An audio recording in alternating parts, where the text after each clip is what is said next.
Yo, it's good everyone. This is Ayo Boxing with Madiba, and we're here to talk about Devin Haney being stripped for his WBC belt. So yesterday, Devin Haney was moved to champion recess by the WBC, while Alberto Puello has been upgraded from interim to full WBC world champion, and will have to fight Sandor Martin, who's ranked number 1 WBC mandatory. And oddly enough, the winner will need to face Gary Antoine Russell as he's the mandatory for the winner, which makes no sense to me because Russell just lost to Puello a week ago.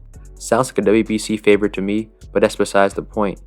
It was reported that, quote, Devin Haney's team petitioned the WBC to be replaced as champion as he takes all the time he needs to recover. He's not ready to fight, end quote. It was also stated that Haney is physically, mentally, and emotionally unfit to immediately defend his WBC title. Based on the recent news concerning Haney, I'm not surprised that this happened. People are making it seem like Haney's outright ducking Sandor and that he was stripped out of WBC because of the civil lawsuit filed against Ryan Garcia for the damages incurred in their fight. But that's not really the case. The reason why Haney vacated his title is because of money. It's that simple. Let me explain. Last week, the WBC ordered a purse bid for Haney to defend his title against Sandor Martin. The issue was the purse bid only drew one bidder, Top Rank, and it was for $2.42 million.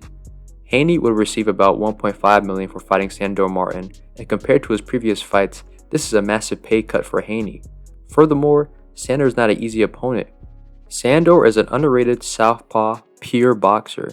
He beat Mikey Garcia and sent him into retirement and gave Teofimo one of his hardest fights. Personally, I wanted to see this fight because Sandor's skills and style present an interesting challenge to Haney, but Sandor does not have a fan-friendly style and he's relatively unknown to most casuals. That fight would have been hard to sell. High risk, low reward. It's no wonder that Matchroom did not participate in the purse bid, and it's not surprising that Devin Haney Promotions did not put money up either.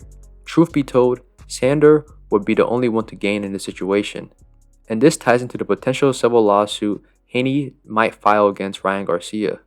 Haney believes that his fight against Ryan damaged his reputation, career, and future earnings.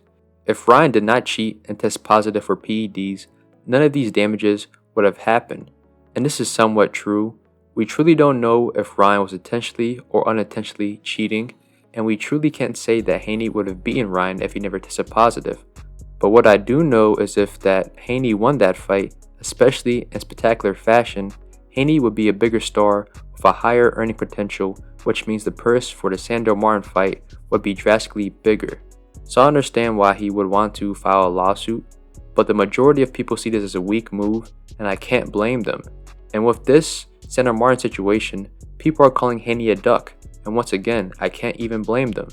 It seems like Haney's plan backfired, and he's in a really bad position. However, I think Haney's in a prime position to bounce back if he plays his cards right. Regardless of what you may think, Haney's still a big name in boxing. Anyone who fights him will have a lot to gain. This includes legacy, attention, exposure, bragging rights, and depending on the matchup, a big payday. This is why Alberto Puello was calling out Haney on Twitter. This is why Subriel Matias was calling out Haney before his fight against Liam Paro. This is why Eddie Hearn is interested in having Haney fight Liam Paro for the IBF title in Australia. This is why Bob Arum is open to the idea of Teofimo Lopez fighting Haney for the WBO title. Haney's name still has value, and Haney knows this. This is why he was fine with essentially being stripped by the WBC. He will have to be the B-side for his next few fights most likely, but he still has options. The question is, what does Haney do now? As stated in my last video, Haney will most likely wait to rematch Ryan next year. But if he decides to return to the ring this year, I have a strong feeling that he'll move up to welterweight and fight Mario Barrios. If you don't remember, Haney was in a similar situation when he moved up to lightweight to 140. He was ordered to fight his mandatory, which was Shakur Stevenson, but was then moved to champion in recess by the WBC. He then moved up to 140 to challenge the WBC champion, Regis Prograis. Haney was allowed to do this because he's favored by the WBC. So I can see the same thing happening with Barrios. But who knows, this is boxing, anything can happen. But thank you for tuning in with Ayo Boxing with Madiba. Hit like, subscribe, and more content's coming your way.